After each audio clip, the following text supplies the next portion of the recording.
ceux qui offrent les meilleures solutions pour améliorer l'expérience client. Deuxième chose, c'est bien sûr leur donner des bons outils, parce qu'on ne peut pas faire un bon travail, on ne peut pas être engagé si on n'a pas les bons outils à sa disposition. Et troisième chose, si on veut que les conseillers soient engagés, il faut les soulager de toutes les petites actions à faible valeur ajoutée et les mettre en fait sur ce qui apporte véritablement de la valeur et ce qui va leur dire ouais, je fais un boulot vraiment intéressant et je ne suis pas là juste pour renseigner sur deux, trois choses qui ont peu de valeur. Donc, n'hésitez pas, donc, comme le disait Fabrice, à poser vos questions. Donc là, moi, je vais parler de clients que je connais relativement bien. Donc, n'hésitez pas, si vous dites, tiens, il y a quelque chose qui n'est pas clair, quelque chose qui m'intéresse, moi, je serai à votre disposition. Je prendrai les questions directement. Et si je n'ai pas la possibilité d'y répondre, j'essaierai d'avoir la réponse avec nos clients juste après. Voilà, donc ça, c'est le programme que je vous ai prévu. Donc, n'hésitez pas. Moi, j'aime bien quand c'est interactif. Posez vos questions. Ça me fera vraiment plaisir d'échanger avec vous. Alors, pour ceux qui ne connaissent pas, Eloquent en fait est expert de la relation client depuis déjà, on va dire 20 ans, c'est 2001. Donc en fait, on équipe à peu près 350 clients actifs en France et en Europe. On a des beaux clients là, je parlerai de Geodis, je parlerai d'Ikiram, je pourrais parler aussi d'Orange, Bouygues Télécom Entreprise, la MNT, Mutuelle Générale, enfin bref, on a beaucoup de clients. Et on gère quand même pas mal d'interactions, puisqu'on est à 450 millions d'interactions entre le téléphone, le chat, etc. 450 millions d'interactions par an. Et on envoie 150 millions d'enquêtes de satisfaction à l'année. Donc, dès que vous visitez une boutique Orange, que vous êtes boutique SFR, ou si vous êtes client Bouygues Télécom Entreprise, vous recevez de notre part des enquêtes de ça. Donc, c'est vraiment nos deux cœurs de métier. Centre de contact d'un côté, gestion des interactions multicanales, services locaux, chatbot, callbot. Et d'autre côté, notre deuxième métier, c'est la mesure de la satisfaction client et collaborateur avec les enquêtes multicanaux, publication des avis, etc. Voilà, donc ça, c'était pour la partie présentation et surtout, ça expliquera ce que nous, on va mettre en avant au niveau de l'engagement des collaborateurs. Et le premier pilier qu'on voit, nous, c'est vraiment l'écoute des collaborateurs comme moteur en fait, de l'engagement. Un collaborateur qui est écouté, qui sait qu'on va prendre en compte son métier, l'aider à faire le mieux possible son travail, va tout simplement être beaucoup plus engagé à satisfaire le client et bien sûr à aimer son travail. Donc, l'idée simple, c'est voilà, l'écoute collaborateur est aussi importante que l'écoute client. Alors, vous savez comme moi, il y a beaucoup ce concept de miroir, de symétrie entre l'écoute client et l'écoute collaborateur, parce qu'on sait très bien qu'on arrivera à détecter comme ça des moments du parcours client qu'il faut améliorer. Souvent, ce qu'on aime bien faire, c'est de l'écoute collaborateur mise en miroir avec l'écoute client. Et comme ça, on peut identifier des dissonances. Des dissonances, qu'est-ce que ça peut être? Ça peut être des moments où le collaborateur, il pense bien faire son travail, parce qu'il respecte la procédure, le client appelle au téléphone et puis finalement le contrat ou le service, etc. ne correspond pas à la demande. Il dit désolé monsieur, vous n'avez pas souscrit mon contrat. Côté client, ça ne va pas, le collaborateur a l'impression de faire bien son travail. Finalement, on voit qu'il y a peut-être un souci de présentation, de communication, etc.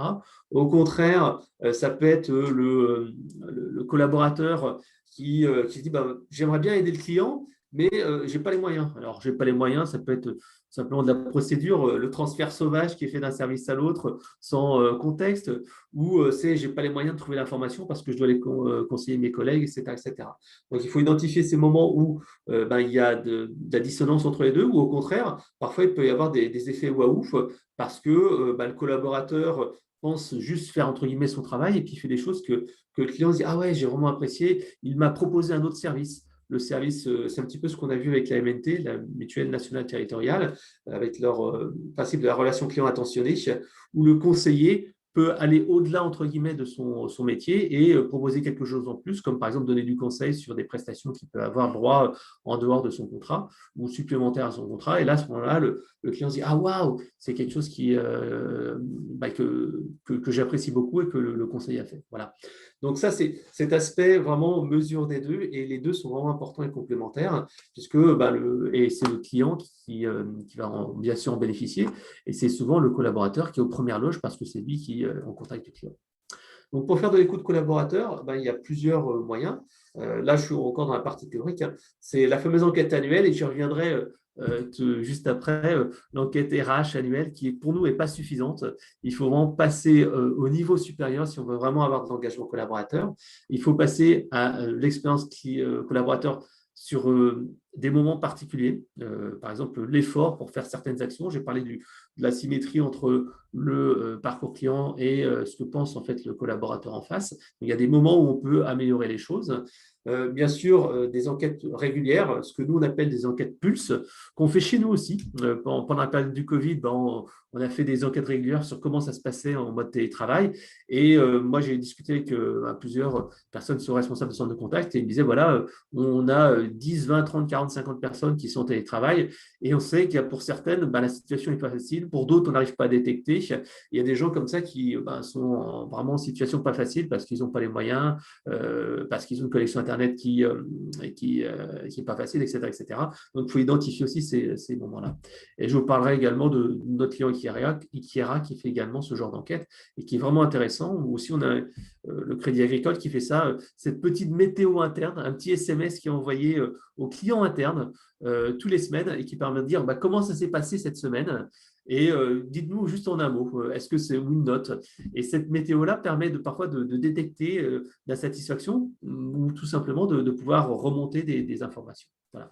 Et puis bien sûr, donc je parlais juste après, la perception de l'effort, ce qu'on appelle l'employee effort score, c'est l'équivalent du customer effort score. Quel est l'effort que je dois faire pour mettre en place, pour faire une action? J'en parlais il y a quelques secondes, dans la plupart des entreprises, je pense que vous l'avez tous, il y a cette fameuse enquête RH, le baromètre qui est fait chaque année. Pour nous, en fait, on croit que ce baromètre est utile, mais il n'est pas suffisant. Il n'est pas suffisant dans la mesure où, en fait, le baromètre RH, c'est comme une enquête qui est plutôt sur la stratégie, la confiance dans le management, etc., etc. Le problème, c'est qu'en fait, on n'est pas suffisamment dans l'opérationnel. Et en fait, pour aller dans l'opérationnel et vraiment améliorer les choses, ce qu'il faut faire, tout simplement, c'est d'aller écouter et demander aux collaborateurs qu'est-ce qui va pas. Le souci souvent, c'est que beaucoup d'entreprises nous disent oui, je veux faire de l'enquête collaborateur et on voit que dans les faits, ce n'est pas le cas. Et pourtant, lorsqu'on se rend compte en avant-vente, ils disent ouais, je veux faire de l'enquête, ils ne font pas, ils ne déploient pas. Et ce qu'on a vraiment identifié comme problème, c'est que souvent, en fait, lorsque les gens mettent en place de l'enquête collaborateur, ils se heurtent à se dire non, mais il y a déjà le baromètre RH, non, mais il faut mettre le RH dans la boucle, ensuite il faut mettre le CHSCT, il faut mettre tous les personnes parties prenantes dans l'entreprise pour qu'on fasse cette enquête-là. Donc en fait, nous, ce qu'on préconise, c'est plutôt se dire, on ne va pas se mettre du point de vue RH et d'enquête collaborateur, mais plutôt on va mettre en place une enquête de type amélioration des process et des outils. Et ça, tout de suite, ça passe beaucoup mieux. Il y a beaucoup moins de résistance au changement. Et ça permet tout de suite de faire quelque chose qui va être beaucoup plus simple, beaucoup plus applicable. Et une simple enquête qu'on envoie aux collaborateurs sur comment ça se passe pour vos outils. Est-ce qu'on peut vous aider pour améliorer la qualité de service, etc., etc. Tout de suite, ça passe beaucoup mieux. Et surtout, pour les collaborateurs eux-mêmes, c'est mieux. Parce que si on leur demande qu'est-ce qu'on peut faire de mieux pour améliorer l'expérience client, qu'est-ce qu'on peut faire de mieux pour vous aider, vous que soyez plus engagés, c'est compliqué. Par contre, si on leur demande qu'est-ce qui ne va pas, qu'est-ce qu'on doit améliorer, quels sont les process qui sont perfectibles dans l'entreprise, etc., etc. Là, en fait, on a de la richesse. Là, on a du commentaire. Là, on a du verbatim. Et là, ça marche vraiment super bien. Donc, ce qu'il faut retenir, c'est que l'enquête RH, c'est très bien, ça aide, mais c'est un autre usage qui est la voix du collaborateur. Et ça permet vraiment de faire remonter les choses quand on leur parle de leur métier, de leur outil. Et c'est véritablement comme ça qu'il faut la placer. Alors, comment ça fonctionne? Tout simplement, on suit leur satisfaction. Alors, on parle de INPS, de NPS pour les employés, ou là j'ai mis CES, Customer Effort Score, mais c'est l'équivalent, l'Employee Effort Score. Et en fait, bien sûr, il faudra récupérer les feedbacks, les mettre en lumière avec les feedbacks clients, et en fait, mettre en place une démarche d'amélioration continue. Alors, l'écoute collaborateur, voilà, je vais juste terminer là-dessus. C'est informer, bien entendu, expliquer pourquoi ça sert, pourquoi on met ça en place, quel est l'intérêt, etc. Présenter vraiment comme un miroir de l'écoute client, collaborateur. On a besoin des deux voix.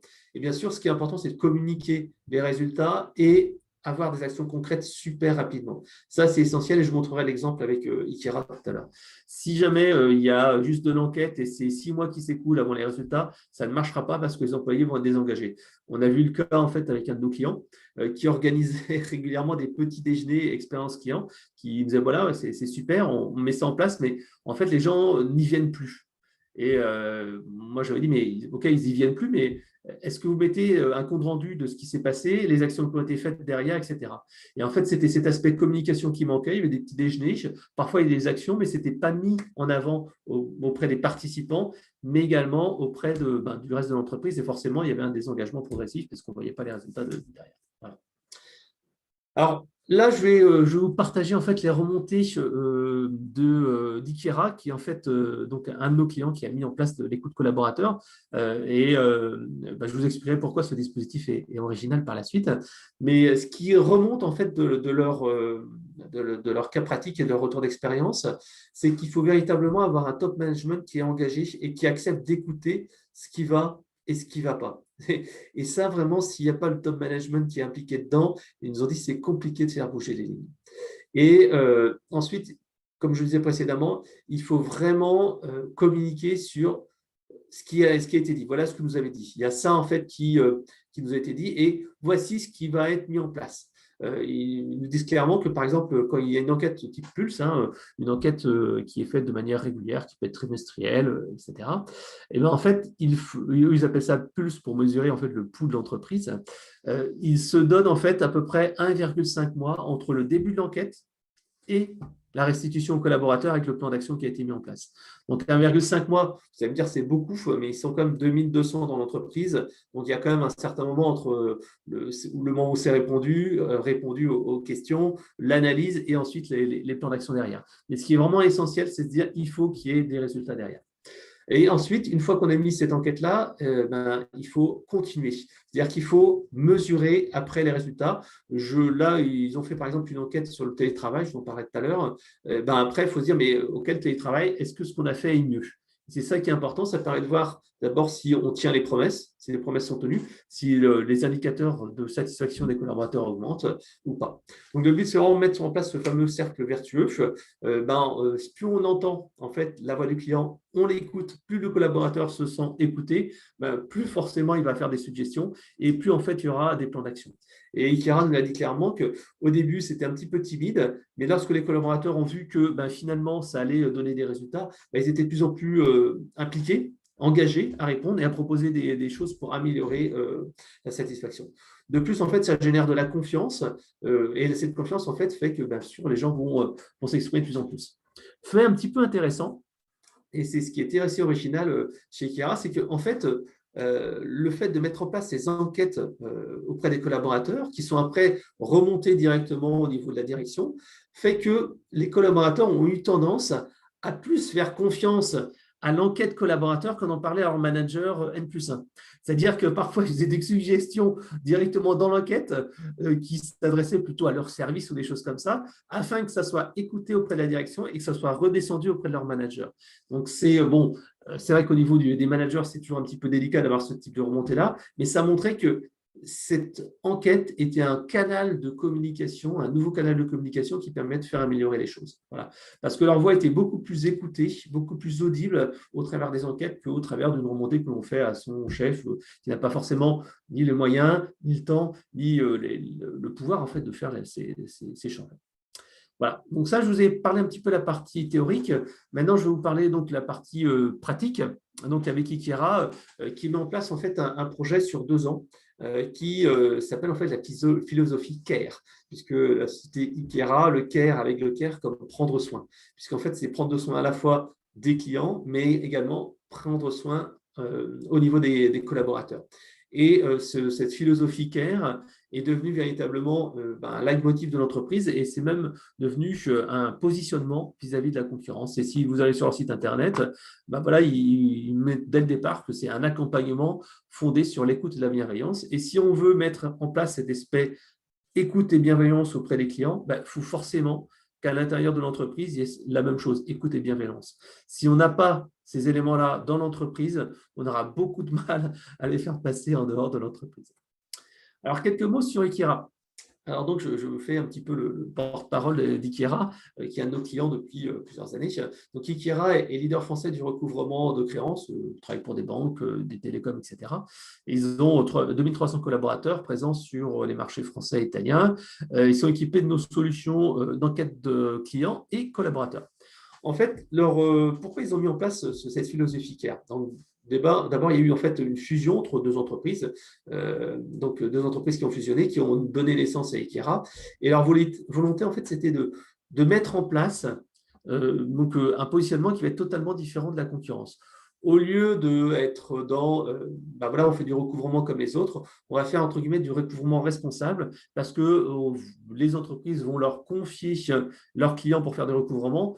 Pour autant, il ne faut pas non plus qu'ils fassent un peu tout et n'importe quoi et qu'ils détruisent la relation client avec uniquement une relation recouvrement pour recouvrement, mais vraiment de l'écoute collaborateur. Donc, se différencier et avoir quelque chose de nouveau sur le marché, pas se battre uniquement sur le prix. Ensuite, adapter et transformer les pratiques internes pour diffuser la culture client, c'est une culture commune avec la fusion des deux sociétés. Et bien sûr, le problème que vous connaissez tous, c'est recruter et surtout garder des personnes au centre de contact. Vous savez comme moi, vous envoyez une annonce, vous avez 20 personnes qui postulent. Sur les 20, vous avez même pas 10 CV qui sont intéressants. Sur les 10 CV, il y en a 7 qui se présentent à l'entretien. Après l'entretien, il y en a 5 qui viennent et vous en gardez à peine un avec de la chance une semaine ou deux plus tard. Donc, en fait, le but, c'est accompagner les gens, faire en sorte qu'ils se sentent bien, qu'ils se sentent écoutés dès le départ dans leur relation avec l'entreprise et ensuite, après, bien sûr, au quotidien. Donc, leur programme CARE a été lancé il y a 2 ans.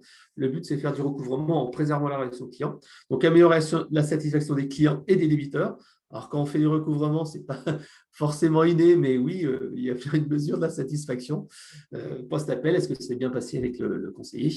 Et essayer après d'adapter un peu la solution de recouvrement. Et c'est vrai que ça a transformé également le métier des collaborateurs. Au lieu d'être dans le pur recouvrement, ils ont vraiment compris que leur rôle était vraiment de conseiller. Donc, c'était vraiment un changement aussi, une valorisation de leur poste. Donc, redonner du sens au métier et diffuser la culture client sur ces bases en fait différenciantes.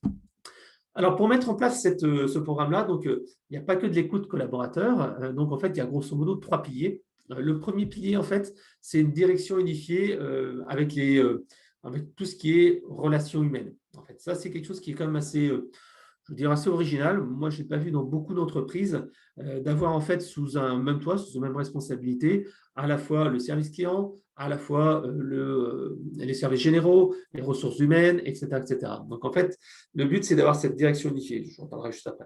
Deuxième chose, en fait, ils ont cette fameuse écoute client en miroir avec l'écoute collaborateur pour dire, voilà, les collaborateurs sont en première ligne avec les clients. Et donc, parfois, les situations sont difficiles. Il faut jouer sur les soft skills, il faut gérer des situations pas faciles. Et donc, en fait, les collaborateurs doivent être vraiment au cœur.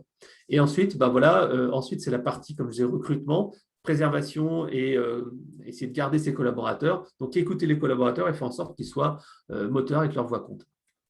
Donc, la première chose, ça, on est en dehors en fait du dispositif d'écoute classique, mais c'est quand même intéressant de noter qu'ils ont cette fameuse organisation unifiée sur expérience client et collaborateur. En fait, ils ont créé une direction qui s'appelle Talent et Engagement, qui contient les ressources humaines, donc recrutement, développement, performance et RH, expérience client et collaborateur, RSE, communication, marketing et services généraux.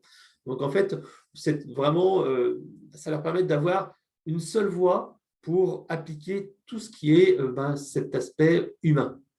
Et la direction expérience client et collaborateur, c'est également intégré dedans, qui permet en fait d'avoir beaucoup plus de cohérence et beaucoup plus de facilité à appliquer de manière globale cette philosophie humaine. Deuxième point, donc l'écoute client en miroir des collaborateurs. Donc en fait, ils ont bien sûr les enquêtes clients avec l'expérience client débuteur, post-appel par exemple. Et ensuite, ils ont l'expérience collaborateur avec ses différents moments. Candidat. Ça aussi, c'est vrai qu'on le voit assez peu dans les entreprises, mais après avoir candidaté dans l'entreprise, il y a un système d'enquête aussi de satisfaction. L'onboarding, quand un nouveau collaborateur arrive dans l'entreprise, au bout d'une semaine, au bout de 15 jours, au bout d'un mois, etc., il a une enquête. Nous, par exemple, chez Eloquent, on fait la même chose. C'est ce qu'on appelle le bilan d'étonnement. Au bout d'un mois en fait, présent dans l'entreprise, en fait, on a une enquête interne qui dit voilà, qu'est-ce que tu as remarqué de bien, qu'est-ce qui t'a surpris, etc., etc. Et ça, en fait, ça permet de faire remonter vraiment les dysfonctionnements, les problématiques, et essayer de faire aussi en sorte que les gens se sentent écoutés quand ils sont dans l'entreprise et qu'ils ne partent pas parce qu'ils disent non, mais c'est vraiment l'usine, je ne me sens pas à l'aise, je n'ai pas ma place dans l'entreprise. Ensuite, les pulses réguliers pour vérifier que tout se passe bien dans l'entreprise, et l'offboarding, puisque si les clients quittent l'entreprise, pourquoi? Est-ce que c'est une question de management? Est-ce que c'est des questions de métier, hein? Est-ce que c'est des questions d'outils, etc., etc. Et ça permet aussi de faire un retour sur qu'est-ce qui va pas dans l'entreprise.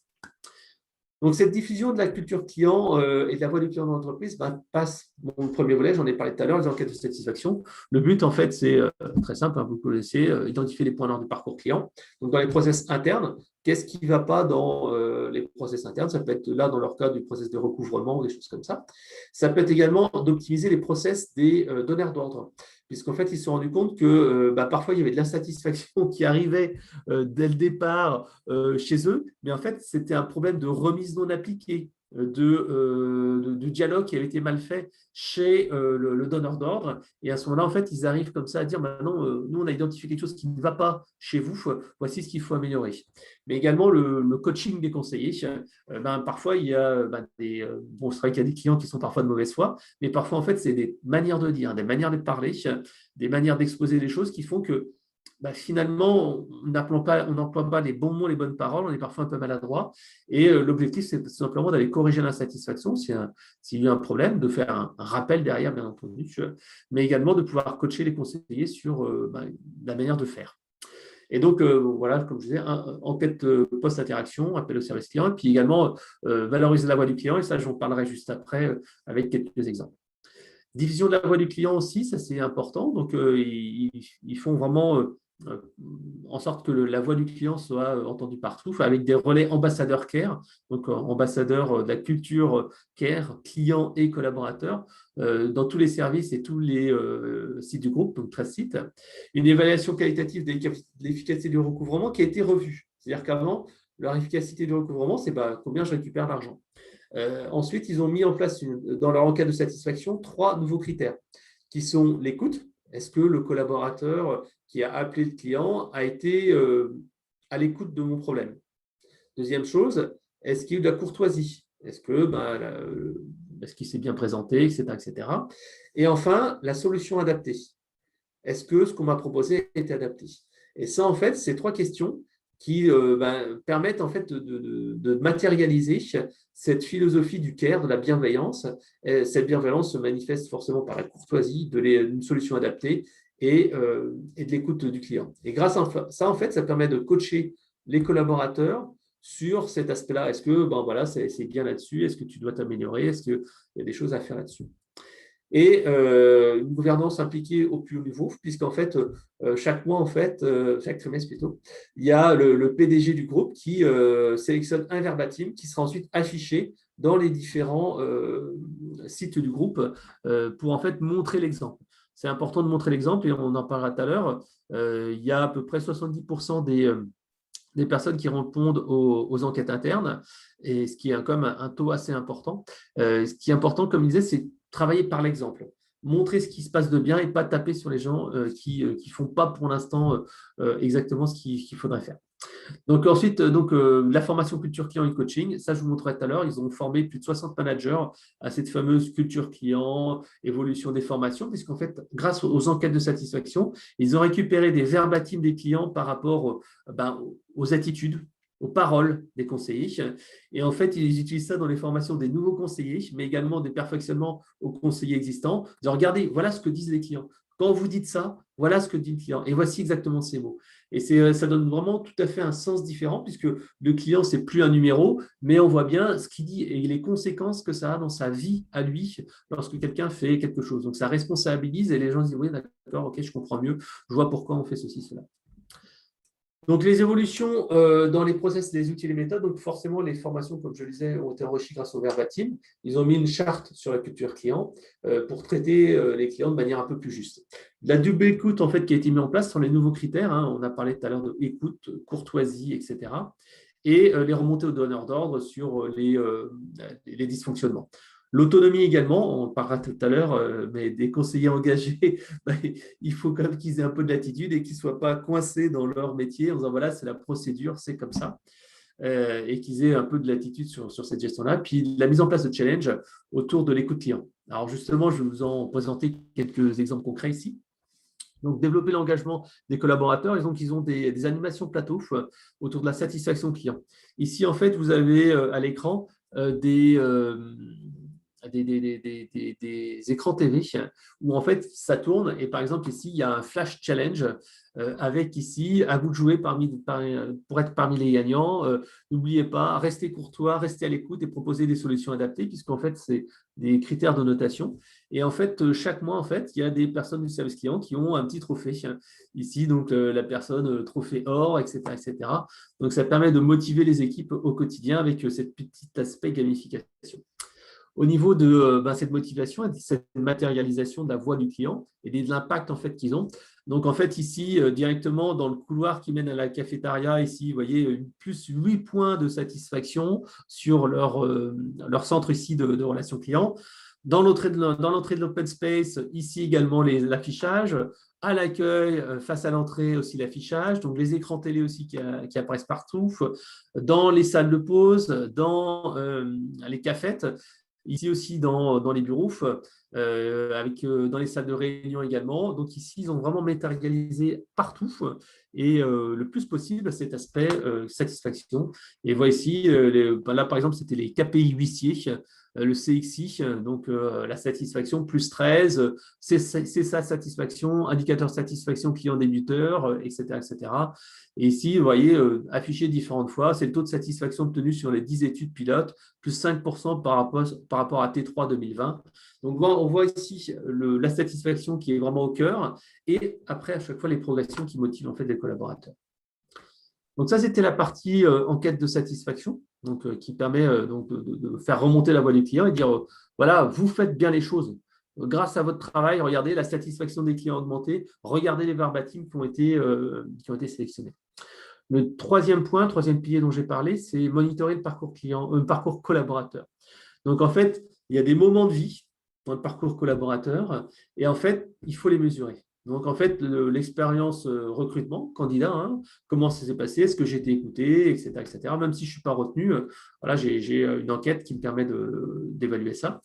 Donc, la partie découverte, là, l'onboarding, est-ce que la qualité du parcours d'intégration était bonne? Est-ce que les formations étaient bonnes? Parce que parfois, voilà, les formations sont peut-être un peu trop théoriques, ça ne va pas, je me suis endormi, ce n'est pas assez facile. On a certains de nos clients qui mettent en place de la gamification également dans le parcours en fait, d'intégration avec des quiz, etc. Ensuite, voilà, dans la carrière, et ça, c'est l'usage au quotidien, est-ce qu'il y a des sujets majeurs? Est-ce qu'il y a des choses qui ne vont pas avec l'entreprise? Est-ce qu'au niveau de la qualité du travail, au niveau de mon implication, est-ce qu'il y a des choses que je peux faire? Et à la fin, le départ, pourquoi? Pourquoi je suis parti? Est-ce que l'entreprise était éthique, pas éthique? Est-ce que j'étais en phase avec les valeurs, etc., etc. Donc vraiment, cette philosophie-là, c'était prendre soin des collaborateurs autant que l'on prenait soin des clients pour mettre forcément l'impact après sur la satisfaction. Un exemple, là, je vous donnerai un exemple pratique avec cette enquête Pulse qui a été mise en place sur le télétravail. Donc, grosso modo, ils arrivent à avoir des taux de participation de 70% aux enquêtes sans mettre la pression comme le baromètre annuel où on sait toujours qu'il y a le manager qui dit « Hey, tu as répondu à l'enquête, etc. » Là, ça se fait de manière tout à fait naturelle. Et comme le disait Laurent Trojani, il disait « C'est pas grave qu'on ait 70% et que 30% des gens ne répondent pas, ça ne nous pose pas de problème. Le but est de motiver par l'exemple et en fait de mettre en place une dynamique. Il vaut mieux se baser sur les 70% ou les gens qui sont moteurs qui vont entraîner les autres que se dire « Allez, réponds à l'enquête, parce que ce n'est pas ça qui va compter, c'est l'exemple qui va être le plus important. » Et voilà, dans cette enquête plus sur le télétravail, c'était un sujet qu'ils avaient évoqué. Donc, comme je disais, entre le moment où il y a eu cette enquête et les résultats, il y a eu un maximum d'un mois et demi. Et donc, ils ont identifié les attentes et ils ont dit voilà ce que vous nous avez dit. Et voilà ce qui a été mis en place ensuite. Ils ont mis, par exemple, un budget pour l'équipement des collaborateurs à la maison, travailler sur le rythme télétravail-bureau. Et comme ça, ils sont quand même beaucoup plus en phase avec les attentes des collaborateurs et ce qu'ils veulent. Et voilà, les verbatims sont souvent très riches, etc. Et pour venir en fait sur cette étape hein, de cette première année, alors je n'ai pas mis la deuxième année, mais là, ça vous montrera déjà le début. Donc, mis en place en janvier 2019. Donc, ils ont mis bien sûr la solution Eloquent en place pour l'écoute client, l'écoute collaborateur. Donc, le recueil quotidien de la voix des collaborateurs, du quotidien de la voix client. Les collaborateurs, c'est mensuel et le donneur d'ordre, en fait, semestriel. Les donneurs d'ordre, c'est leurs clients, les banques, les assurances, etc. Ensuite, février-mars, c'est donc création d'un indicateur d'expérience gestionnaire spécifique, courtoisie, écoute, proposition adaptée et une grammaire sémantique spécifique. Ce qui permet en fait, même si on a des milliers ils ont des milliers de clients, et c'est des milliers de verbatim, voire des dizaines de milliers de verbatim. Et donc en fait, grâce à l'analyse sémantique, ils peuvent identifier quels sont les chantiers prioritaires, les points faibles, les facteurs d'enchantement, etc. Ensuite, formation des managers sur les sites, donc 60 managers qui ont été formés sur tout ce qui est cet aspect culture client et collaborateurs. Création d'une communauté de relais opérationnels, donc les ambassadeurs CARE. Ensuite, de challenge sur les indicateurs internes avec donc mise en valeur des collaborateurs, reporting, etc. etc.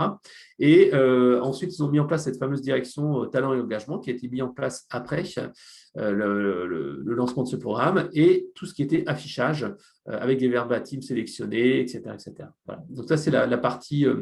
Et puis, bien sûr, création de formation, écoute active, comme je le disais tout à l'heure, ça fait partie du lot. J'arrive quasiment à la fin. Si après vous avez des questions rien que sur cette première partie-là, dites-le-moi. Donc les résultats, tout simplement, pour eux, ça a été d'avoir un positionnement unique face à la concurrence, qui était positionné vraiment pur recouvrement. Ils disent, voilà, nous, on va faire du recouvrement, mais aussi on va préserver la relation client, parce que vos clients, c'est ce qui est le plus important. S'il vous faut confiance, qu'ils continuent de travailler avec vous, c'est ce qui est essentiel. Donc là, c'est cet aspect différenciant sur le marché. Une reconnaissance. Donc, ils ont gagné le CX Award hors du feedback management avec CX Paris.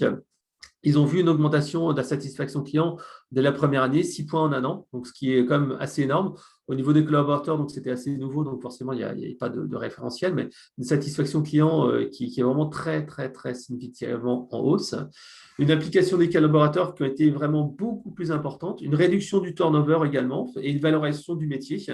En fait, les conseillers sont véritablement passés d'un métier qui était très basé recouvrement, avec une prise de conscience que voilà, ils ont un vrai métier de conseiller, qui sont là pour faire de l'écoute et qui sont là pour aider les clients. Donc ça a été vraiment un changement dans leur métier.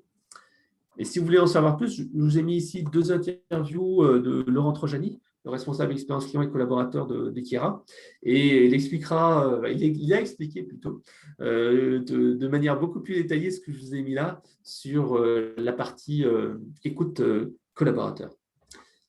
Alors, est-ce que vous avez des petites questions sur ce sujet? Autrement, après, j'aurai un autre point sur les outils. Alors, moi, je surveille en même temps les points de discussion et je ne vois pas de sollicitation de questions. N'hésitez pas à nous poser les questions et nous le signaler sur le chat en ligne. Juste, Frédéric, je suis aussi un peu le maître du temps, malheureusement, et je sais que Frédéric Il reste un quart d'heure. Ouais. est un passionné et je sais qu'il a plein d'autres choses à dire. Oui. Alors, à ce moment-là, je vais donc, passer… on peut, voilà, si on zoome sur les cas, on a d'autres cas qui doivent être évoqués. Alors, voilà. J'ai un autre cas client qui est assez sympa, c'est Géodis, qui lui est toujours aussi dans cette philosophie de donner les bons outils aux collaborateurs et transformer en fait la culture. Donc, c'est un programme qui a été vraiment intéressant et qui, je trouve, qui est vraiment à prendre un exemple. Donc, Géodis, si vous ne connaissez pas, c'est donc un transporteur qui a plus de 600 employés sur 100 agences en France. Ils ont 60 000 clients et en fait, ils ont vraiment une volonté d'avoir de la proximité. Leur problème à eux, c'est que l'état d'esprit dans l'entreprise, c'était plus un esprit SAV que relation client et expérience client. Donc, leur objectif à eux, c'était d'améliorer cette relation client et relation donneur d'ordre et d'améliorer les compétences des collaborateurs sans remettre en cause cet aspect historique de proximité, etc. Donc, en fait, ils ont commencé par identifier 7 points de contact à améliorer. Donc, en fait, il y avait bien sûr les agences, le web, la force de vente, les livreurs, la facture, etc. Et là, en fait, ce matin, moi, je vais faire un focus sur un des points qu'ils ont amélioré, qui nous intéresse et qui vous intéresse vous aussi, je pense, c'est le service relation client. Donc, en fait, ils ont travaillé sur 3 points. Donc, l'organisation, la formation et les outils. Alors, en fait, cette partie organisation, en fait, ils ont réorganisé les services. Au départ, en fait, les personnes du service client étaient souvent sur les quais, en contact direct avec les livreurs. C'était un petit peu, voilà, ils étaient entre les deux, entre la personne qui fait la relation client et la personne qui est vraiment dans les camions avec les livreurs. Donc, ils ont renforcé, réorganisé les services en ayant vraiment des personnes qui sont au téléphone, qui ont des bureaux et qui sont physiquement pour aider les clients. Ensuite, renforcer le rôle des managers en les aidant, les formant et améliorer les conditions de travail. De manière simple, qu'est-ce que c'est ? Ils sont passés des quais où ils étaient, entre guillemets, dans le froid avec la veste, à des bureaux équipés de bons matériels pour prendre des appels téléphoniques, avec des bureaux, des PC, des ordinateurs, des écrans télé pour monitorer la qualité de service. Donc ensuite, ils ont passé sur tout un aspect formation. Donc tous les collaborateurs des Géodis ont eu une session plénière de 2 jours sur je crois que c'est les personnes de service client, sur la culture client, la relation client, Serious Game qui a été mis en place, que je vous présenterai juste après, mais également des formations sur tout ce qui est orthographe, puisqu'en fait, ils envoyaient comme beaucoup de mails. Et la qualité de service, c'est aussi la qualité perçue et visible avec cet aspect orthographe. Et l'accompagnement avec tout ce qui est écoute et maîtrise des règles en fait, de culture client. Donc, la formation plénière pendant 2 jours au siège à Paris. Donc, 2 jours où ils expliquent les attentes des clients, les règles de base, je souris au téléphone, je capte l'intensité, j'adapte mon débit, je prends le temps de respirer, blabla, je questionne, comment puis-je vous aider, etc. Donc, vraiment, ici, une partie formation initiale pendant 2 jours, donc assez intensif. Mais après, pour que ça soit en fait utilisé au quotidien, un serious game a été mis en place pour prolonger la formation et faire en sorte qu'ils puissent en fait réappliquer derrière. Donc un serious game avec donc des progrès, avec des niveaux, etc., sur accueillir le client, comprendre le besoin du client, répondre et argumenter, clôturer la demande, etc., avec ici donc un temps de formation, des points, etc. Et bien sûr, voilà des petits jeux pour aider et s'entraîner à utiliser ces techniques-là. Ils ont également donc travaillé sur la certification Le Robert pour tout ce qui est écrit parce qu'ils se rendaient compte que c'était un élément négatif de perception par rapport aux clients. Et il y a eu un gros effort, comme le disait Vianney Leveugle de Géodis, un gros effort et une grosse implication des collaborateurs pour cet aspect orthographe. Ensuite, au niveau des collaborateurs, un entretien avec le manager, entretien bimensuel avec des grilles d'évaluation et sur la base d'enregistrement, avec les respects des règles, donc qualité d'expression, intonation, solidarité, structure du discours, attitude, être aimable pour toi, etc. Donc tout ça, en fait, qui permettait de prolonger la formation, le serious game et ensuite ça, pour que tout simplement ce qu'on a appris devienne en fait une habitude. Parce qu'en fait, c'est comme pour tout. Si on fait une chose une fois, c'est pas simple, mais quand on le fait 2 fois, 3 fois, 4 fois, 5 fois, 10 fois, 50 fois, 1000 fois, finalement, le geste devient un réflexe naturel. Alors, les outils. Là, en fait, c'est ce qui nous intéresse un peu plus chez nous, c'est Eloquent. C'est bien de mettre l'organisation en place, c'est bien en fait de faire de la formation, mais s'il n'y a pas les bons outils, en fait, les conseillers ne pourront pas faire bien leur travail. Et donc, en fait, leur objectif, c'était d'avoir un outil qui leur permette donc de faire de la qualif de la base client, donc avec les VIP, les clients premium, les équipes dédiées, les interlocuteurs privilégiés, comme ils avaient auparavant, avant qu'il y ait ce dispositif mis en place et tout ça, qu'il y ait cette équipe dédiée.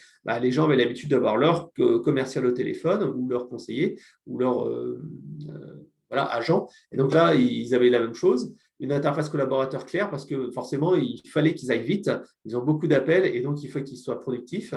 Le manager doit aussi pouvoir superviser et voir un petit peu comment ça se passe au niveau de son équipe. Les appels par campagne, qui vient ? Est-ce que c'est un donneur d'ordre ? Est-ce que c'est un client final, etc., et adapter en fait le message. L'enquête post-appel pour mesurer les performances, et ensuite les KPI, l'effort client, la qualité de service, et donc le wallboard qui permet en fait d'avoir une émulation dans chacun des centres de contact, avec ici une télé qui dit la qualité de service 100%, niveau de service 95, etc., les appels entrants, sortants, etc., la durée d'attente. Donc, ce qui permet à tout le monde de voir comment ça se passe dans l'entreprise. Ils ont également l'enquête post-appel sur la satisfaction, l'effort et bien sûr la recommandation. Donc, en fait, quelque chose qui permet de voir comment ça se passe. avec bien sûr une gestion de la sursollicitation. Donc, ils ont mis en place après des KPI qui permettent de mesurer ça, l'effort client, le temps qu'ils mettent pour avoir une personne au téléphone avec Geodis. Ensuite, de la classification des appels, c'est bien sûr l'orientation vers la bonne campagne. Ensuite, des accompagnements qu'ils ont mis en place, à la fois sur l'écrit et l'oral. C'est ce qu'on a parlé tout à l'heure, les fameuses coachings avec les agents sur la courtoisie, l'écoute, etc., etc., etc. Alors, les résultats ont été simples. Si vous voulez en savoir plus, bien sûr, le témoignage de Vianney Leveugle. Et ici, au niveau de la satisfaction, forcément, ça a progressé. En effort aussi, l'effort a très, très fortement diminué. Et le NPS, 46, qui est un très bon NPS au niveau de niveau des transports. Ils ont également été nommés à la FRC avec le prix Relation Client. Ils ont également eu le prix Élu Service Client de l'année. Alors, ce qui est intéressant, c'est que donc ils ont vraiment travaillé là-dessus, une fois à blanc, une fois en fait en participant véritablement. Enfin, à blanc, quand je dis à blanc, c'est-à-dire qu'ils ont participé uniquement pour être mesurés et pas pour être élu service client de l'année. Et ils ont utilisé beaucoup l'indicateur élu service client de l'année pour motiver les équipes en interne. Ça a permis de les challenger sur les choses à améliorer, etc., etc. Et également des enquêtes clients internes. Et bien sûr, une satisfaction qui était au rendez-vous. Là, j'ai parlé de la partie collaborateur, mais c'est important également de donner les bons outils aux managers. Et en fait, je vais vous parler d'un autre client qui s'appelle Prévoir, donc un assureur, donc spécialiste de l'assurance des personnes, qui a 1800 salariés, 700 000 assurés, etc.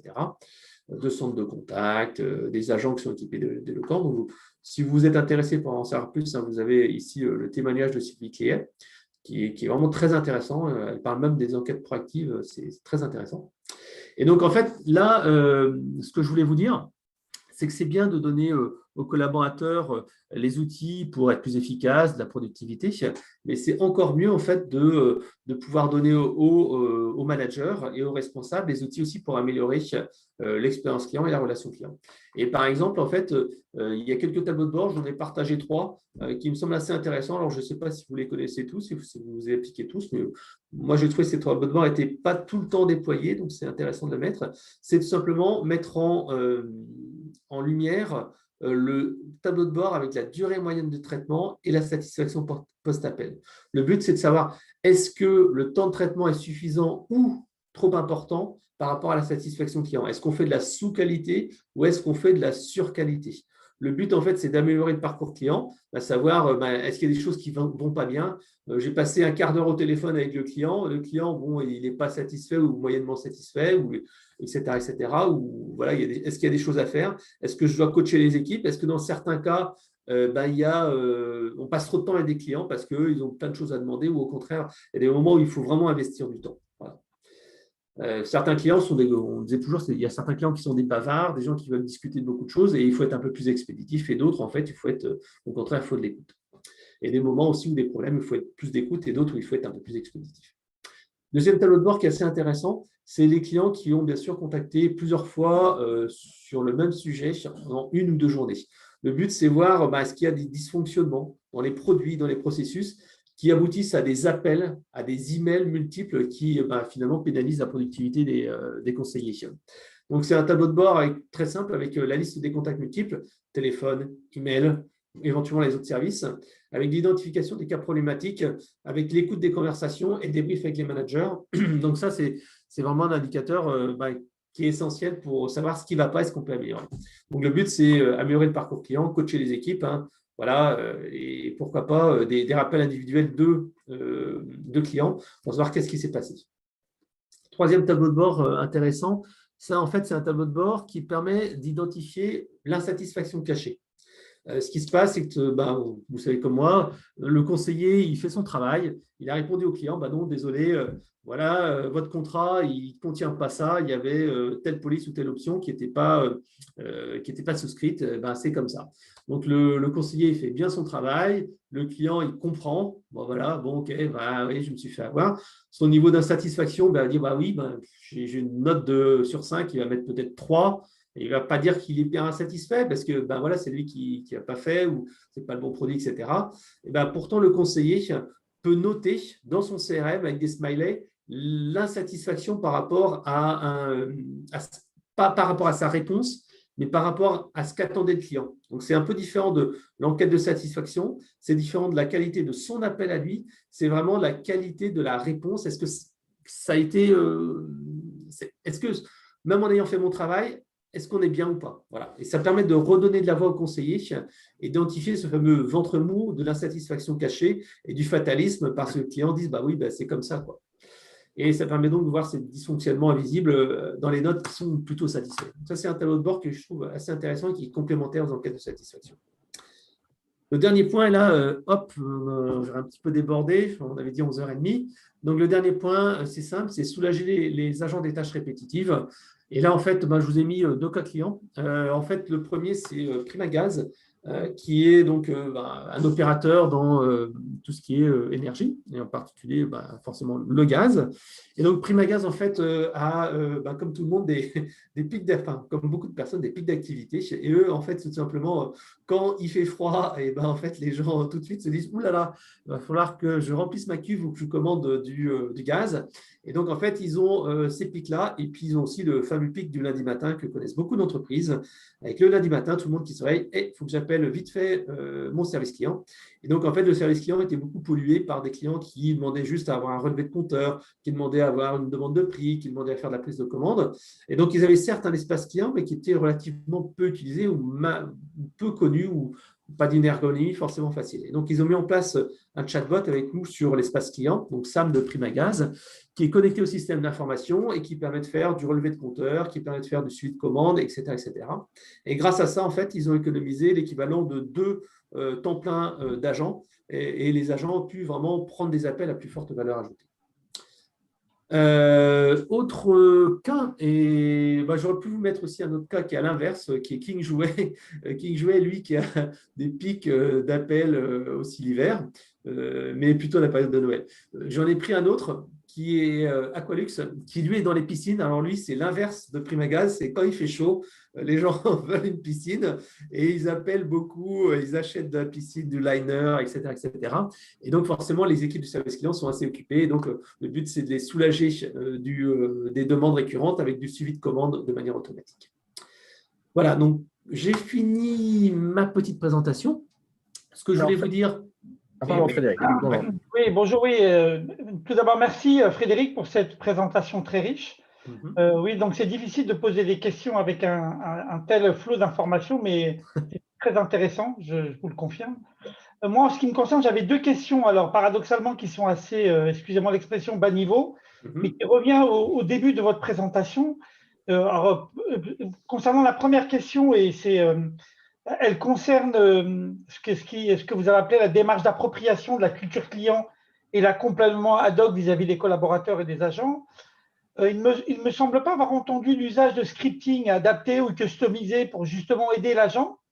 Alors peut-être que c'est quelque chose que j'ai loupé, zappé, etc. Alors, les guides d'appel, c'est ça? Oui, c'est ça, exactement.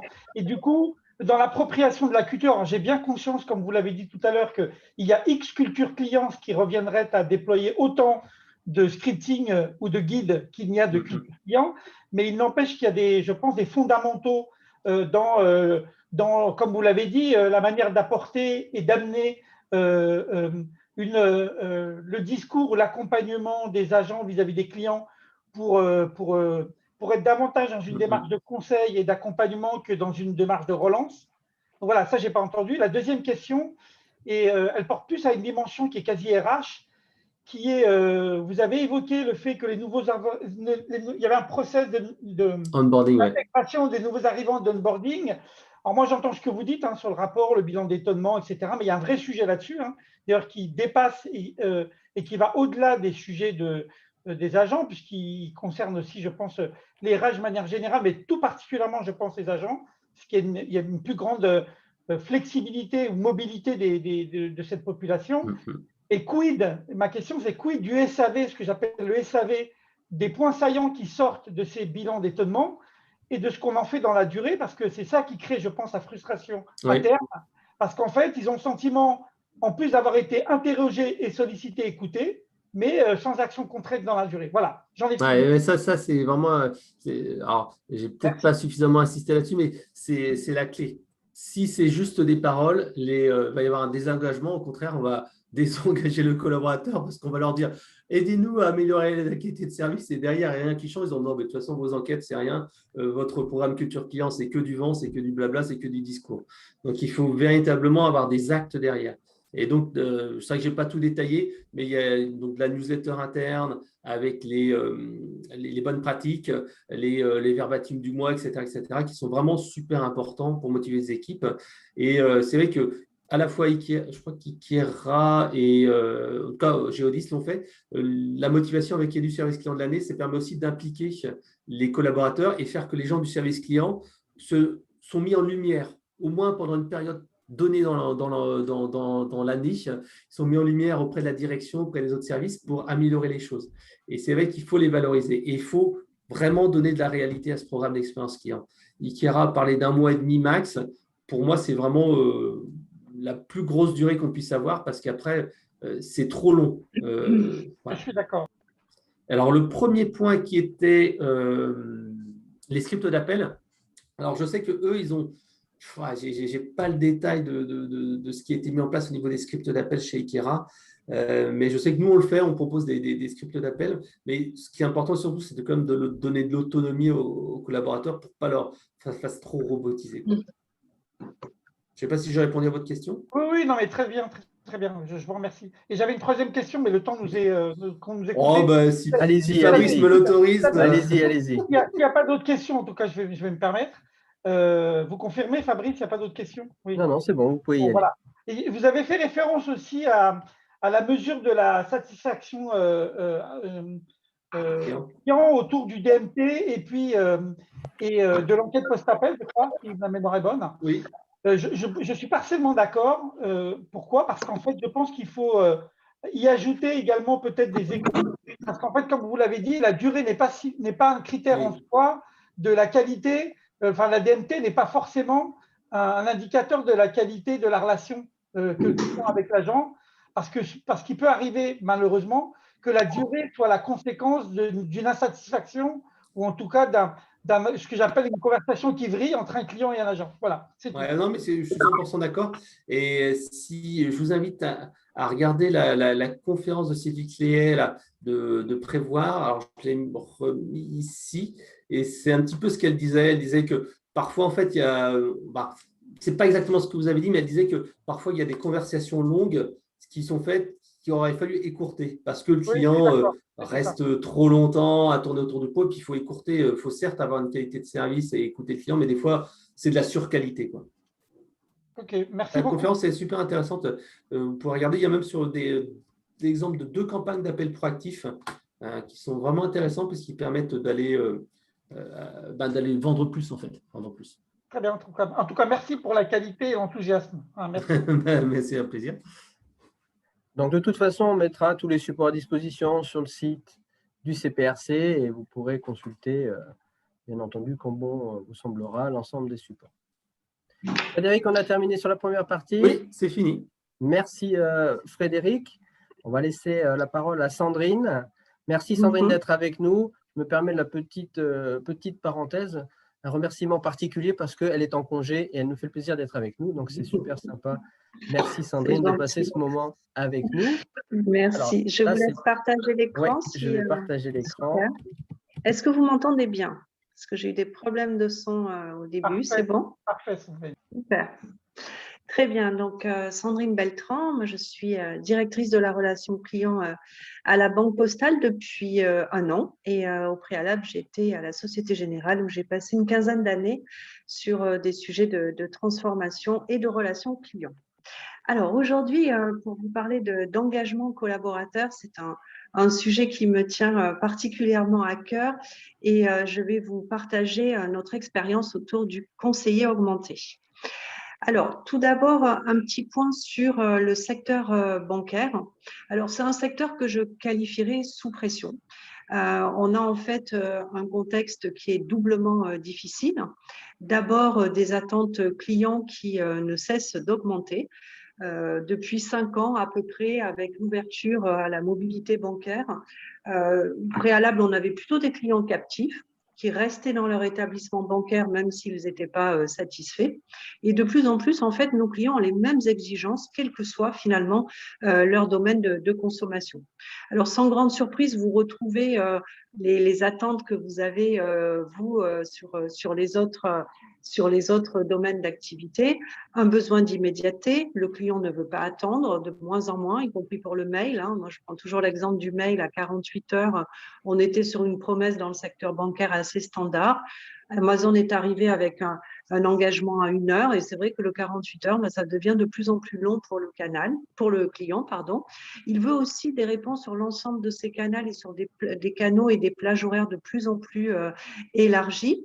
Le bureau avant l'agence bancaire fermait à 18 heures et puis le client revenait le lendemain ou rappelait son conseiller. Là, de plus en plus, on crante le 21 heures, voire le 22 heures et de plus en plus de banques se mettent sur le 24 heures sur 24, 7 jours sur 7. Donc, on voit bien cette nécessité d'amplitude et finalement ce que l'on appelle la banque compagnon, c'est-à-dire pouvoir traiter un problème bancaire finalement, quel que soit l'horaire. La simplicité est de plus en plus importante. Le client ou le parcours, c'est le combattant, aller chercher un numéro de téléphone, un parcours digital pas fluide, des ruptures d'acteurs, ça aussi, ça fait partie des choses à bannir de plus en plus pour nos clients. On a aussi ce paradoxe où les clients en matière bancaire veulent être de plus en plus autonomes. On voit les applis des banques ou les sites Internet s'enrichir de fonctionnalités de plus en plus importantes. Mais en même temps, ils veulent avoir accès à un humain lorsqu'ils le désirent. Et donc, c'est cet équilibre à trouver qui est difficile pour nous banquiers entre je favorise l'autonomie, mais en même temps, je réponds présent au premier contact immédiatement lorsque le client nous sollicite. Un enjeu fort en matière bancaire, c'est la personnalisation. Le client veut être connu, reconnu, il ne veut pas avoir à raconter son histoire à chacun des interlocuteurs. Il veut aussi une prise en charge adaptée.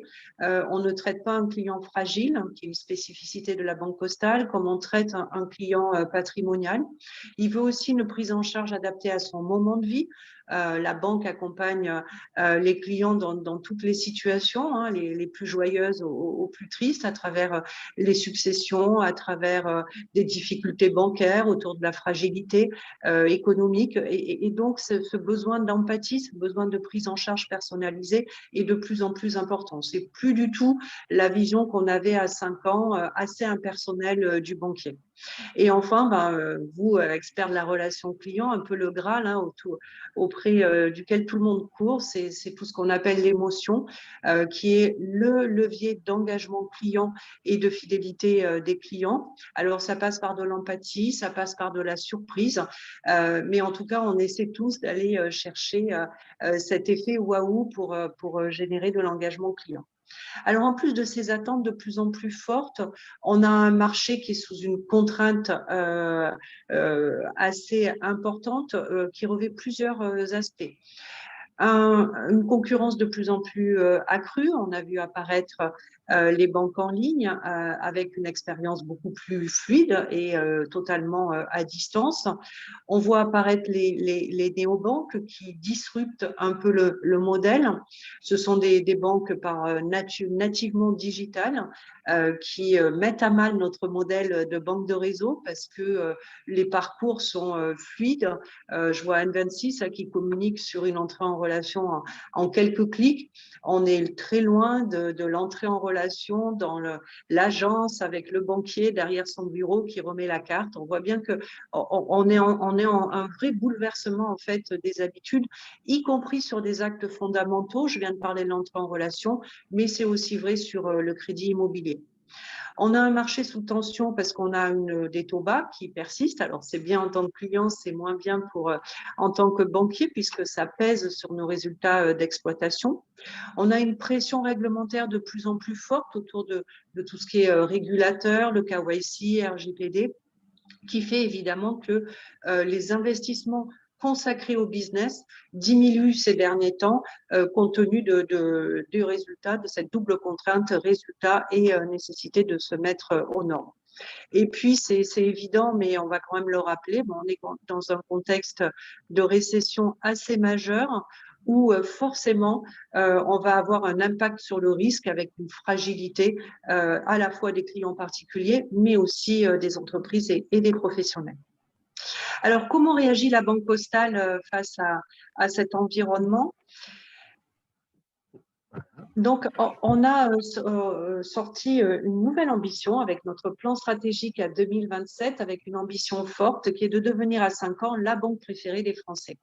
Alors, comment la décliner au niveau des centres de relations clients ? Notre objectif, c'est d'être dans le top 3 de la satisfaction client, avoir des parcours beaucoup plus simples, plus accessibles, des plages horaires élargies, avoir aussi des approches par segment de clients, pour à la fois sur les 12 millions de clients de la Banque Postale, on a 1,6 million de clients fragiles, de fait de notre mission de service public, ce qui fait qu'un client sur 2 fragile est client de la Banque Postale. Donc, on a cet enjeu de mieux prendre en compte nos clients fragiles, mais aussi les moments de vie, comme je le disais tout à l'heure, mais des moments de vie aussi de banque au quotidien. Par exemple, vous êtes bloqué à la caisse, chose qui arrive. Généralement, c'est un dimanche matin, il y a une queue importante au Monoprix du coin. L'objectif, c'est que votre appel soit priorisé pour être pris en compte le plus rapidement possible. Donc, on a cette approche à développer sur segment client et moment de vie. On va investir sur notre système d'information. On a un legacy qui pèse énormément, contrairement aux néobanques et aux banques en ligne dont je parlais tout à l'heure. Il faut qu'on ait des outils plus digitaux, qu'on ait des parcours plus fluides, qu'on automatise, Frédéric le disait, les tâches à faible valeur ajoutée pour que nos conseillers puissent aller sur des tâches porteuses de valeur. On veut de cette qualité de service en faire un objet de conquête de nouveaux clients. La Banque Postale perd depuis 2 ans des clients, donc on a cet enjeu d'aller conquérir notamment des clients patrimoniaux et des jeunes clients pour assurer notre portefeuille de demain. Et puis on veut commercialiser de façon plus large l'ensemble de la gamme. On a aujourd'hui un périmètre qui est restreint par rapport à nos concurrents. Et enfin, et c'est l'enjeu aujourd'hui de notre échange, c'est améliorer notre NPS collaborateur. On sait qu'on a énormément de marge de progrès sur ces sujets. Ça va passer par l'investissement en termes de montée en compétences, par la modernisation et l'amélioration du poste de travail. On a aussi tout un programme pour avoir des managers coach qui vont accompagner cette montée en compétences de nos conseillers. Et enfin, on a le sujet de valorisation du métier qui est pas du tout aujourd'hui valorisé à sa juste valeur par rapport à la place qu'a le conseiller à distance dans le modèle de banque de détail. Alors, pour essayer concrètement de travailler ces sujets, on a eu une approche un peu innovante. On s'est dit, on ne va pas prendre un cabinet de la place pour travailler sur notre amélioration sur l'engagement collaborateur. Et on a travaillé avec School Lab, qui est un programme en partenariat avec les grandes écoles. Donc, on a confié à 6 étudiants qui sont restés avec nous 6 mois. Notre problématique était de dire finalement comment les centres de relations clients vont pouvoir améliorer l'expérience de nos clients et en même temps l'engagement des collaborateurs. Donc, ce qu'on est allé chercher dans cette démarche, c'est en fait un regard neuf. Parce qu'on a tous un peu tendance à appliquer toujours nos réflexes ou les expériences qu'on a pu avoir. Et les étudiants ont passé vraiment 6 mois en immersion auprès des équipes, à l'écoute des clients, en bureau de poste, pour capter en fait un peu l'ADN de la Banque Postale et comment on pouvait atteindre, en tout cas au niveau des services, contribuer à atteindre cette ambition de devenir la banque préférée des Français. Alors, le rapport d'étonnement a été autour de finalement aussi bien l'impact collaborateur que l'impact client. Au niveau des clients, on le sait, On a une accessibilité qui est perfectible. On s'est beaucoup amélioré depuis 6 mois, mais en tout cas, c'était un point d'amélioration net et c'est un peu la base. Hein. Avant de parler personnalisation, émotion, il faut commencer par décrocher et, comme on l'a dit, dans des délais de plus en plus courts. Donc, les premiers rapports d'étonnement ont été autour de l'insatisfaction qu'on pouvait générer en termes de décrocher. Ce que je ne vous ai pas dit, c'est que la Banque Postale, on traite 12 millions d'appels par an.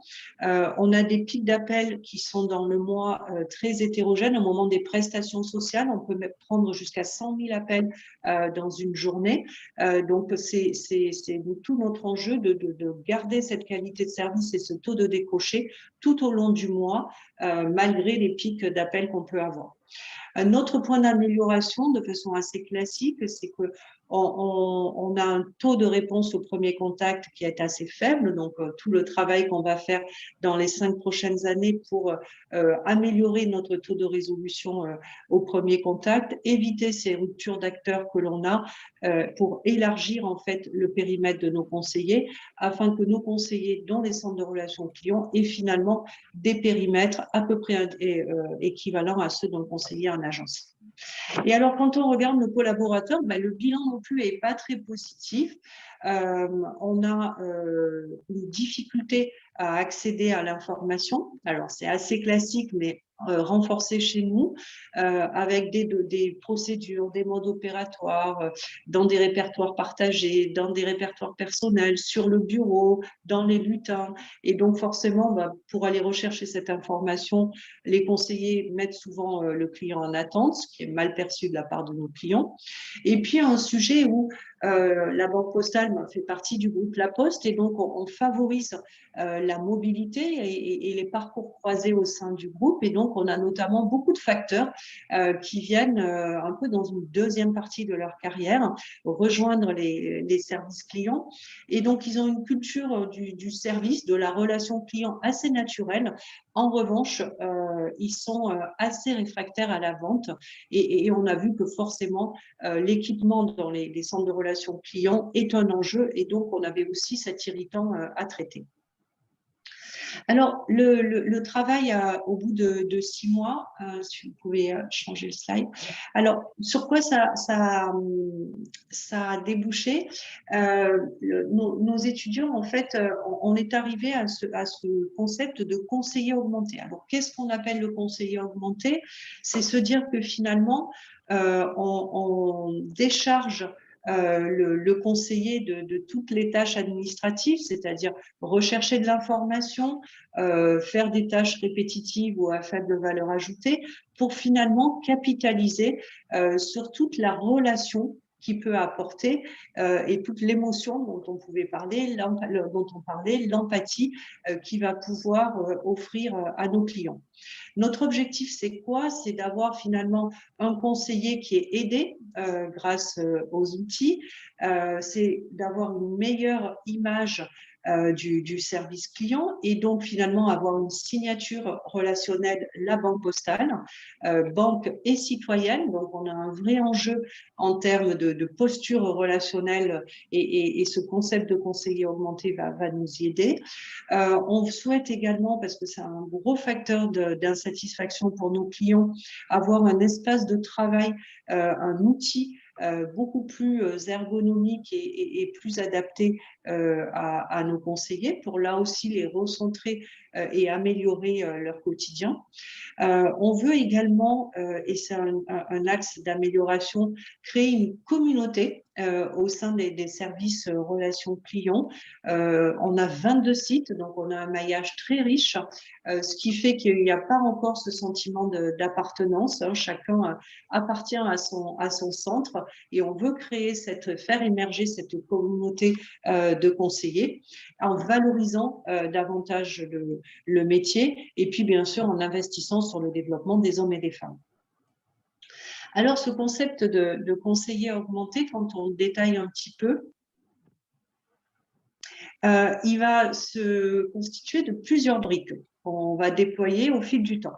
Le premier, c'est de dire, en fait, on recentre au sein d'une base de données digitale l'ensemble des notes, des procédures, des modes opératoires qui sont souvent rébarbatifs pour nos conseillers. Ils le perçoivent souvent comme des données descendantes du siège, peu applicables dans la relation téléphonique. Donc, l'idée, c'est que on ait une alimentation de l'ensemble de la communauté des conseillers des services relations clients, avec un côté gamification pour permettre en fait aux conseillers de parler entre eux, d'avoir le même langage, pour faciliter l'appropriation de toutes les notes que l'on produit et qu'on doit produire compte tenu des impératifs réglementaires que je précisais tout à l'heure. L'objet, c'est d'un peu à la façon de Wikipédia de pouvoir avoir des modérateurs, puisque l'idée, c'est évidemment pas que chacun produise ses notes sans qu'elles aient été validées, que le contenu soit conforme, mais cette communauté que l'on va créer va favoriser l'engagement et le sentiment d'appartenance. On veut aussi déporter en fait nos modules de formation, nos micro-learning et les faire incarner par des véritables conseillers. On a beaucoup de sujets, nous aussi, c'était dit par Frédéric tout à l'heure sur le onboarding, puisqu'on accueille, comme je vous le disais, des collaborateurs de l'ensemble du groupe, et donc avoir des conseillers qui peuvent donner leurs bonnes pratiques, utiliser un outil, rappeler le savoir-faire en matière de banque au quotidien, par exemple, sont aussi des choses que l'on veut développer à travers des vidéos que tourneront nos conseillers. Là aussi, pour passer du rôle de conseiller passif, qui ne s'exprime finalement qu'à travers un NPS pas très favorable, il faut bien le reconnaître, à des conseillers plus actifs qui participent vraiment à la vie de la communauté des services relations clients. Et enfin, le dernier module de ce conseiller augmenté, c'est un assistant virtuel. Je disais tout à l'heure qu'on a en fait un sujet sur la vente. C'est vrai que c'est un enjeu fort. C'est compliqué de vendre des produits bancaires à distance parce qu'on doit à la fois répondre à la demande du client, mais en même temps capter un besoin et puis trouver le conseil le plus adapté. Le tout dans des délais qui vont entre 4 et 7 minutes maximum avant de pouvoir concrétiser la vente qui prend un peu plus de temps. Donc finalement, dans un délai très court, il faut capter beaucoup d'informations. Et l'assistant virtuel va nous permettre en fait d'aider nos collaborateurs en fonction du script de conversation, enfin de l'échange de conversation avec le client, de pouvoir finalement faire la meilleure offre produit. Donc là aussi, c'est un peu une relation augmentée, c'est-à-dire le conseiller se focalise sur finalement ses qualités relationnelles et il est déchargé de toute la partie analyse de la conversation et notamment de ce qu'est en train de dire le client. Et puis d'autre part, pour l'accès à l'information, parce qu'il y a forcément nos procédures et nos notes internes dont je parlais également. Donc voilà, ça sera un peu l'étage, le dernier étage de notre conseiller augmenté. L'objectif, et en tout cas le pari que l'on fait à la Banque Postale, c'est ce qui fera la différence demain. On est convaincu que ce sera l'humain, les offres de services, les offres bancaires s'alignent les unes aux autres. On a finalement très peu d'écart d'ores et déjà, si ce n'est au niveau du tarif et des garanties.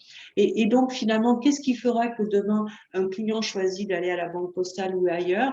C'est finalement l'accueil qu'il va trouver à distance, parce qu'on voit bien que nos clients désertent de plus en plus les agences bancaires, et donc on a cet enjeu de capter davantage de clients à distance pour conserver nos parts de marché et aller en conquérir de nouvelles. Il n'y a pas de raison que l'on laisse ces terrains de jeu uniquement aux néobanques et aux banques en ligne. Et ce concept de conseiller augmenté va nous permettre de mieux préparer l'hiver et on l'espère d'atteindre l'ambition de la banque de devenir la banque préférée des Français dans les 5 prochaines années.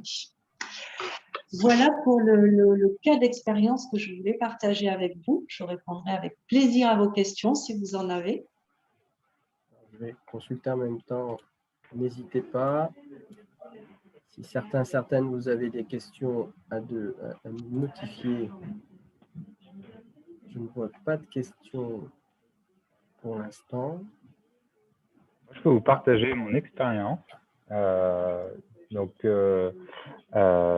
j'ai ouvert j'étais en recherche d'appartement et donc de prêt. Et donc, j'ai ouvert un compte à la Banque Postale il y a 2 jours de ça. Donc, j'ai pu apprécier dans ce que vous avez dit la pratique. Donc, c'est vrai que la Banque Postale, c'est un établissement que je ne connaissais pas du tout, ou en tout cas avec lequel j'avais un a priori relativement, on va dire pas positif, parce que ça renvoie à la poste, ça renvoie à ceux qui vont aller chercher leur chèque de RSA de début de mois, des choses comme ça. Enfin bref, donc pas forcément quelque chose qui peut être reluisant. Et en fait, donc j'ai été attiré effectivement par le côté patrimonial et les offres qui étaient mises en place. Et donc, j'ai eu rendez-vous avec la conseillère, et c'est vrai que ça a été un moment très intéressant humainement, parce que j'ai été extrêmement bien accueilli, et c'est vrai que ça a été une belle surprise au final d'avoir un conseiller qui était vraiment là en tant que conseiller, apporter cette touche un peu d'humanité à l'échange, et on sentait qu'il y avait justement une envie d'entretenir une vraie relation pérenne avec le client. Donc ça, c'est quelque chose que j'ai vraiment apprécié. Donc je suis ressorti beaucoup plus confiant et avec une meilleure image de la banque que je l'avais au départ. Voilà. Merci pour ce témoignage, ça me fait toujours plaisir.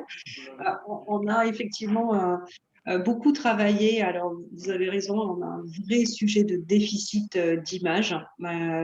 C'est vrai que la particularité de la Banque Postale avec cette mission de service public pour les plus fragiles est compliquée pour attirer du client patrimonial. On va pas se mentir.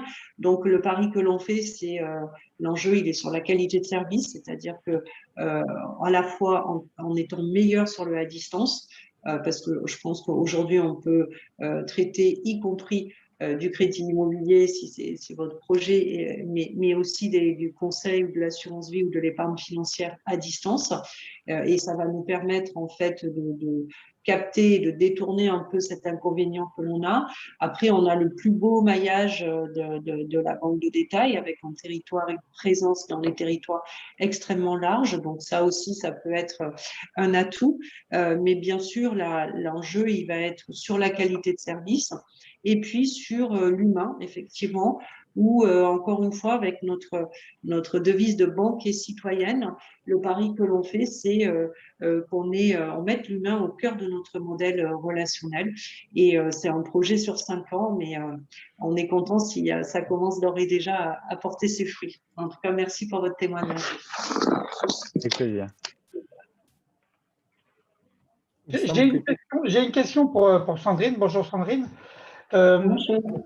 Et par rapport à tout ce qui a été dit sur l'agent augmenté et tout ce que ça tire de prospectif là, dans l'accompagnement de l'agent, j'ai une question par rapport à l'impact de ce type de technologie et d'approche dont on connaît les bienfaits par rapport à une population d'agents qui a des cultures, qui inclut des générations et des approches différentes. Donc, votre avis m'intéresse, que du coup, vous voyez bien ce que tire cette question, hein, parce que autant les jeunes générations, ça vous le savez très bien, enfin, je ne sais pas où est-ce qu'on fixe la limite du jeune, hein, mais je pense qu'on avait compris.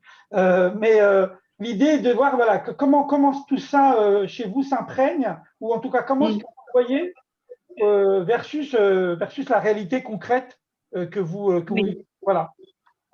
Alors, c'est vrai qu'on est assez atypique dans les centres de relations clients bancaires. On a une moyenne d'âge à 47 ans, alors que le marché est plutôt à 27. Donc, on va perdre aussi, via la pyramide des âges, 5% de nos conseillers tous les ans. Donc, on va renouveler aussi beaucoup nos populations sur les services relations clients. Mais en revanche, et c'était un des enseignements qu'ont recueilli nos jeunes étudiants, c'est que quel que soit l'âge du conseiller, Ce qu'ils souhaitent, c'est être aidés en fait dans la conduite d'appel et sans aller sur quelque chose de très automatisé, parce qu'encore une fois, on fait le pari, nous, on espère que ce sera un pari gagnant, mais le pari de l'humain, c'est de dire finalement, peu importe mon âge, mais pouvoir avoir un accès beaucoup plus rapide à l'information, être moins en galère pour répondre aux clients et être déchargé de toute cette partie un peu technique finalement du métier, qui va permettre aussi, c'est le principe de progression continue, au fur et à mesure que je vais rechercher de l'information, je finis aussi par l'acquérir. Ça fait partie en fait des attentes qui sont présentes à la fois chez nos plus jeunes collaborateurs et sur ceux qui sont les plus anciens. Donc, c'est vraiment une volonté d'améliorer le quotidien de nos conseillers parce que moi, je crois beaucoup, ça a été dit tout à l'heure, à la symétrie des attentions. Et c'est vrai qu'avoir des ambitions très fortes en matière de qualité de service, c'est bien. En revanche, si on n'est pas aussi exigeant vis-à-vis de nos collaborateurs, ben, on n'y arrivera pas parce que ce sont eux, nos relais, ce sont eux qui sont au quotidien avec nos clients. Et tout ce que l'on va faire pour simplifier leur quotidien et leur permettre d'avoir des réponses de plus en plus pertinentes et donc se recentrer finalement sur l'émotion va nous permettre de nous rapprocher de notre objectif. En tout cas, on l'espère. Merci Sandrine, c'est très clair, merci. Est-ce qu'il y a d'autres questions? Oui. J'ai peut-être une question. Bonjour Nicolas. Je voudrais savoir justement par rapport à tout ce programme, je dirais, d'engagement collaborateur, comment vous mesurez justement l'appropriation par les collaborateurs? Est-ce qu'il y a des indicateurs? Est-ce que c'est du quanti, du quali? Parce que je pense que c'est justement un point évidemment aussi essentiel de juger l'adhésion pour peut-être aussi refaire affiner justement certains programmes aussi, et apprendre, on apprend aussi en marchant. Donc, oui, alors on a beaucoup de progrès à faire là-dessus aussi. C'est pour ça que j'ai écouté avec beaucoup d'attention Frédéric, parce qu'aujourd'hui, on est un peu en train de courir après le temps, c'est-à-dire on essaie de poser nos briques. On commence à peine et on va là aussi déployer un programme ambitieux pour mieux écouter nos collaborateurs, ce que l'on fait aujourd'hui. Notre programme, il s'appelle Énergie connectée. Donc, c'est à la fois connecter nos énergies positives au service des clients, mais aussi l'entreprise vis-à-vis de ses collaborateurs.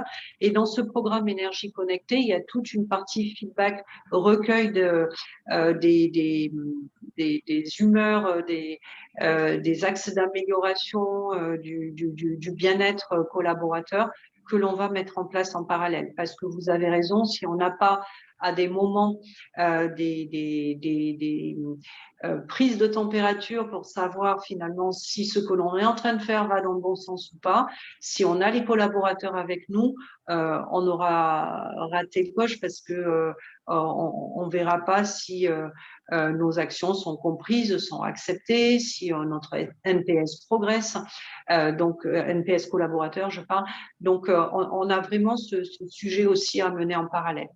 Et c'est toute la difficulté parce que, comme je le disais, on a 22 sites, 2700 collaborateurs sur les services relations clients. Donc, on a une taille de centre de relations clients importante et on mène une transformation assez profonde à la fois sur nos outils, notre organisation, nos process.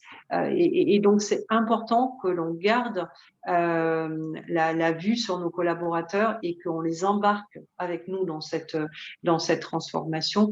Et en tout cas, la voix des collaborateurs va être indispensable pour nous dans les 5 prochaines années.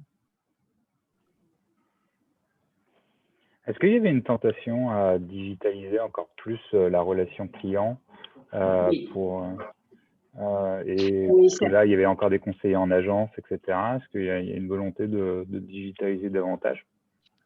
Alors, l'un va pas sans l'autre, c'est-à-dire qu'on est obligé de se mettre à niveau. Je parlais de l'application, du site internet. On a fait beaucoup de progrès ces dernières années, mais on a encore du retard. Donc, on va énormément investir sur toute notre offre digitale.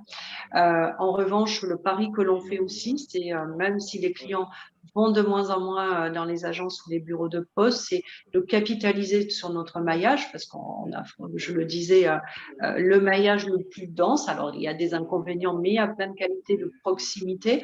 Donc, on va parier sur ces deux dispositifs. Le digital, parce que sinon, on va se couper de toute une partie de nos clients, notamment les patrimoniaux et les clients à enjeu, mais aussi capitaliser sur notre réseau, parce que ça permet d'aller capter, d'offrir de la proximité. Certains des clients font encore ce choix, mais lorsqu'ils font le choix de la proximité, ils veulent aussi l'autonomie. Donc, c'est pour ça qu'on a ce double impératif d'avoir une offre digitale au top, au même niveau que les banques en ligne. Sinon, et c'est vraiment un enjeu de survie pour les banques de réseau, parce que sinon, on va voir des clients partir sur les banques en ligne ou les néobanques, mais en même temps, de garder cette proximité. Donc, on va investir sur nos deux canaux, physique et digital. Ouais, je vous ai mis en fait dans le chat une petite présentation sur l'électrolysme. C'est cette maladie qui est le nouvel illettrisme. C'est en fait, il y a toujours, on va dire, 17-20% des gens qui ne sont pas du tout à l'aise avec l'informatique. Et malheureusement, pour ces gens-là, il n'y aura pas le choix. Personnes âgées. Actuellement, dans ce rapport, qui date de 2019, il disait que 23% des Français ne sont pas à l'aise avec le numérique et 7% trouvent la navigation sur Internet compliquée. Et donc, en fait, il y a toujours une cible de gens qui n'auront pas le choix, c'est le téléphone ou l'agence. Oui, tout à fait. Et notamment sur les clients fragiles, hein, puisque je l'ai dit, on a 1,6 million de clients fragiles. Donc, il y a aussi ce besoin de proximité, souvent avec une maîtrise du français difficile, des environnements financiers de grande fragilité. Donc voilà, on veut notre philosophie de banque et citoyenne, c'est traiter l'ensemble de nos clients, des plus fragiles aux plus fortunés, en offrant le bon niveau de prise en charge personnalisé pour apporter la meilleure satisfaction. Okay. Une dernière question à Frédéric ou à Sandrine. Apparemment, j'en ai pas moi sur le chat de discussion. Je vous propose de clôturer s'il n'y a pas de questions sur le webinaire. D'abord, en remerciant tous les participants et les participantes. Merci à Sandrine et Frédéric. Merci. Sandrine, pour deux choses très importantes, sa disponibilité, l'enjeu, et on l'a bien tous compris, le challenge qui s'offre à la Banque Postale. Merci pour cette transparence sur l'état d'avancement du sujet. Ce n'est pas toujours le cas. C'est une approche humble et merci pour ça, Sandrine. Très clair pour tout le monde. Ça veut dire qu'il y a un gros challenge et la Banque Postale a tout ce qu'il faut pour pouvoir le relever. Merci à Frédéric pour les témoignages des différentes structures qui a donné un panel assez large et on sait très bien qu'on ne peut pas tout traiter en 1h30. Ah oui, j'en aurais encore plein d'autres, mais déjà, on a bien dépassé. Donc, on mettra à disposition ça. S'il y a des questions, bien sûr, pour l'ensemble des adhérents sur lesquels on doit aller plus loin, on pourra faire les mises en relation sans aucun problème. Pour le CPRC, toute l'équipe, c'est le dernier événement avant l'été. Nous reprendrons à partir du mois de septembre. On va revenir sur des formats digitaux aussi, en attendant de pouvoir refaire soit du mix présentiel, digital, comme on a pu le faire. Et Florent est avec nous la semaine dernière. Et on va continuer à animer des thématiques un peu comme celle-ci. Et pour tous ceux et celles qui attendent les images de notre événement de la semaine dernière, Florent, je sais que c'est le cas de pas mal d'équipes. Tout est en montage et on aura tout, soit d'ici demain, soit d'ici le début de semaine prochaine. Donc, on pourra revivre notre live passé ensemble la semaine passée. On retrouve tout sur le LinkedIn, on va communiquer dessus, et bien sûr sur notre site du CPRC Auvergne-Rhône-Alpes. Je vous remercie tous. Je vous souhaite une bonne fin de journée. Bonnes vacances également. Merci, à très bientôt. Un bel été à tous. À tout le monde. Merci, Bonnes vacances. À bientôt. Merci. Au revoir. Au revoir.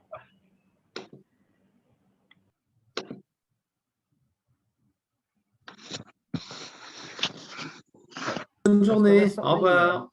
On a Sandrine? Oui. On a le son. Oui, c'est bon, je ne savais plus. Frédéric? Bon, on a Oui. des remerciements qui tombent en live un petit peu de partout. Bravo pour les témoignages. Enfin, voilà. Tant mieux.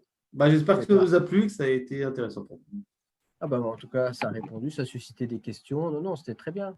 Ça a été pour vous aussi, Super. tous les deux? Oh oui. Oui, oui, très bien. Merci. Parfait. Alors, bravo Sandrine pour le son, là, vous avez trouvé la Ah bonne ouais, là, solution. j'ai vu qu'il y a 2 connexions. Ouais, vous Oui, êtes au en fait, téléphone. je suis passée par mon portable personnel, donc c'est ce qui marche le mieux encore. Non, là, le son était vraiment génial, c'est super. Bon, Bon. bah, très bien. Merci Allez. à tous les deux, en tout cas. Bonne continuation Allez, et bon au appétit. plaisir de se revoir physiquement bientôt. Ah Bah, oui. Frédéric, ça peut être régulier en proximité. Puis Sandrine, toujours pareil, quand vous passez sur Lyon. Oui, avec plaisir quand je viens sur Lyon. Eh ben, J'ai un génial. centre à Lyon. Allez, au Ouais, je sais plaisir. bien. Bonne Allez, à journée à bientôt. vous. Au revoir. Au revoir. Merci. Au revoir.